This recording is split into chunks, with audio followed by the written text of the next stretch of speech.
Maki Rena!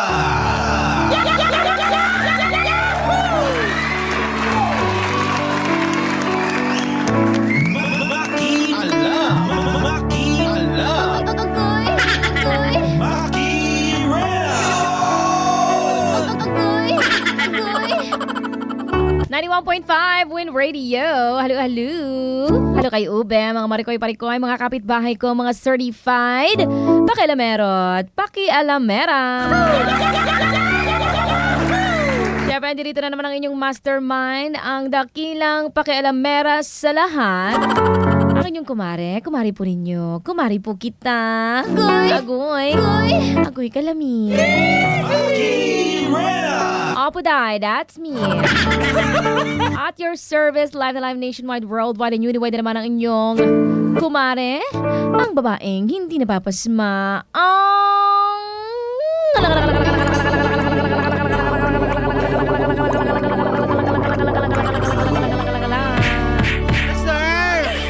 hindi napapasma ang ngala for the talak hanash kuda. Sa ating mga kapitbahay, napapakialaman natin ngayong araw na ito. Sino nga ba ang dadamayin natin at papakialaman ngayong araw? Ngayon walang iba kundi si Giselle. Yes, Giselle. Giselle with a G, with a Z, and a L. Giselle. Ano ba pinagdadaanan ni Giselle? Na kung gusto nyong malaman mga kapitbahay, abay, basahin nyo na ang istorya ni Giselle. Naka-up na po sa ating FB page, 91.5 Win Radio Manila Facebook page. Mag-follow lang kayo at makikita nyo na ang ating istorya ngayong araw na ito. Ang istorya ni Giselle with a G, with a Z, with a L.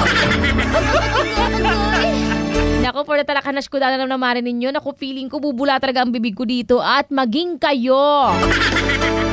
Kaya mga kapitbahay, ayoko nang patagalin pa to. Hala, sige. Atake! Atake na mga kapitbahay, makialam sa ating comment section. Habang babasahin ko ang ating istorya ngayon. Tapos nun, makikialam na tayo, ha? Tatalak tayo. Walang araw na hindi tumalak ang mari ninyo. Kaya naman tayo na at pakinggan. At makialam sa pinagdaraanan ni Giselle. Giselle with a G, with a Z, with a L. Giselle. Maki Alam! Maki Alam! Agoy! Agoy! Maki Alam! Maki Alam! Agoy! Agoy! Tito ko ang tatay ng anak ko. Agoy! Agoy. Maring Maki Rena, itago nyo na lamang po ako sa pangalang Giselle. 21 years old. Mayroon po akong kinakasama ngayon. Tuyuhin ko po sa side ng tatay ko. Pinalayas at tininakwil po ako ng magulang ko dahil sa relasyon ko sa tiyuhin ko.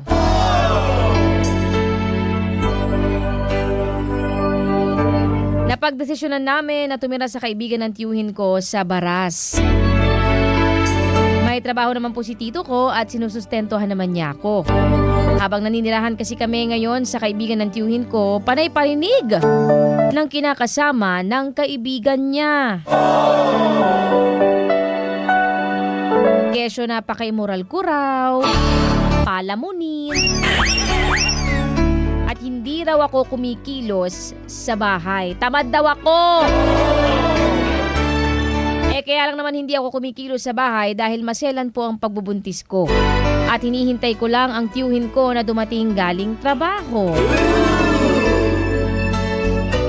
Maring makialam ko pong mali itong relasyon namin, lalo na't siya ang tatay ng pinagbubuntis ko. Agoy! Nabubwisit lang kasi ako sa pinagsasabi ng asawa ng kaibigan ng tiyuhin ko. Hindi lang naman ako yung immoral dito dahil pati siya rin naman. Kasi pumatol siya sa may asawa na. Wow, it's a tie. Gusto man naming bumukod pero hindi pa kaya ng sinasahod ng tiyuhin ko. Ano bang gagawin ko, Maring Maki? Huwag niyo po sana akong i-judge. Mahal ko po si tito ko at ayun ang sigurado po ako. Sabi! Giselle. Maki alam. Maki alam. Agoy. Nakakagigil.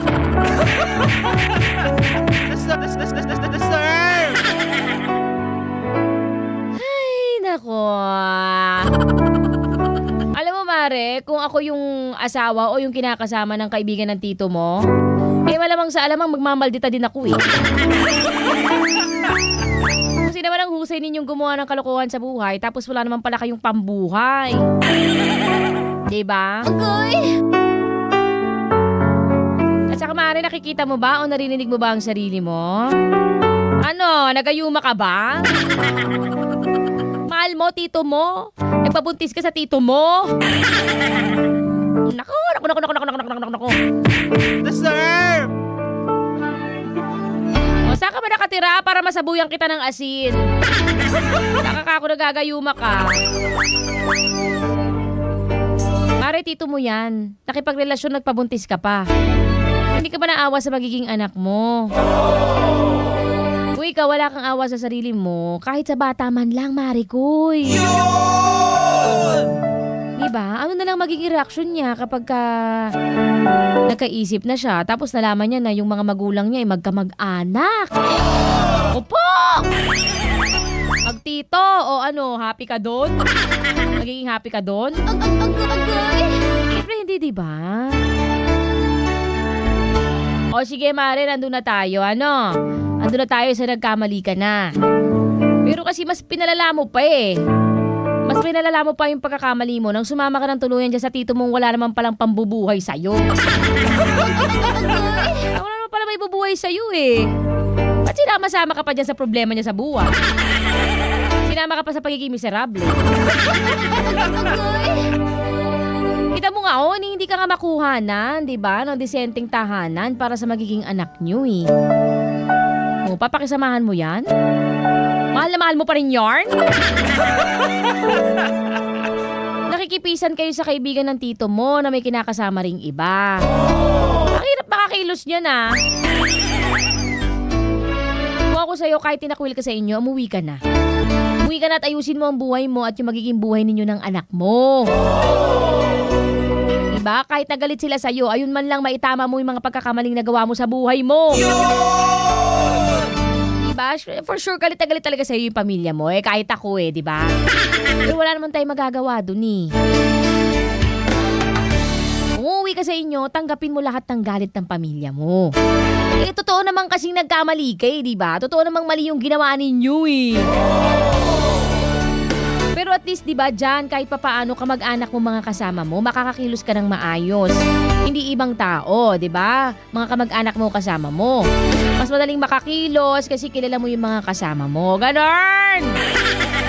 Kahit na masama ang tingin sa'yo palagi. Diba? Kahit na galit sa'yo. Pero kamag-anak mo yan. Kung hindi mo matake yun, sige, ngayon, kung hindi mo, ito, dami ko option sa'yo. Ngayon, kung di mo talaga kayang umuwi sa inyo, o sige, eto. E di magtiyaga ka at magtiis muna sa kung ano ang kayang ibigay sa'yo na magaling mong tito na yan. Di ba? Huwag ka na magreklamo kasi ikaw naman ang nagpasok sa sarili mo dyan eh. Reklamo ka pa eh, di ba? O, ito naman tito mo, parang walang pinagkatandaan.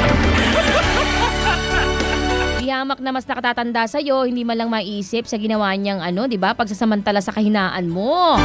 Aba naman talaga. Ay, nako Marikoy. O, ito na lang Marikoy, ito na lang ang matutulong ko sa'yo at madadamay ko sa'yo ha. Hoping and praying ako Marikoy. Hoping and praying na sana magising ka sa katotohanan. Maliwanagan ka at makapagdesisyon ka na itama yung mga pagkakamali mo na yan. Yan man lang. Yan na lang ang magagawa ko sa ngayon, Marikoy, para sa'yo, ha? Wala na ako iba matutulong pa sa'yo kasi ikaw din naman ang magagawa niyan sa buhay mo, eh. Kahit anong talakhanas kuda ko dito, hindi ka makikinig sa akin. Sarado ang utak ko. Wala rin. So yan ang madadamay ko sa'yo, yan ang mabibigay ko sa'yo.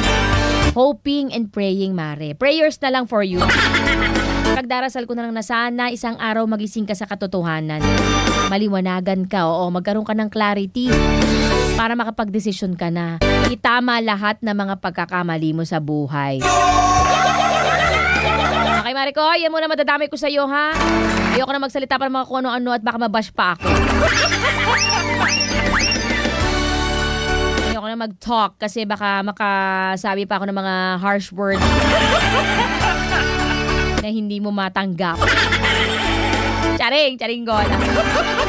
Eto, tatala ka mga kapitbahay natin. Ewan ko na lang talaga ha. Online ito ha. Sige na, sugurin ninyo. Atake mga kapitbahay. Makialam sa ating comment section dyan sa ating FB page, 91.5 Win Radio Manila Facebook page. Tito ko ang tatay ng anak ko. Diyos ko! Sa mga kapitbahay naman natin na gusto rin magpadamay sa kanilang mga pinagdaraanan sa buhay, abay willing naman ako. Makialam dyan. Magpadala lang kayo ng inyong mga storya. Mag-message kayo sa amin. 91.5 Win Radio Manila Facebook page or DJ Maki Rena Facebook page. That's DJ MAKIRENA. Muli, ito ang Maki Alam. Maki Alam.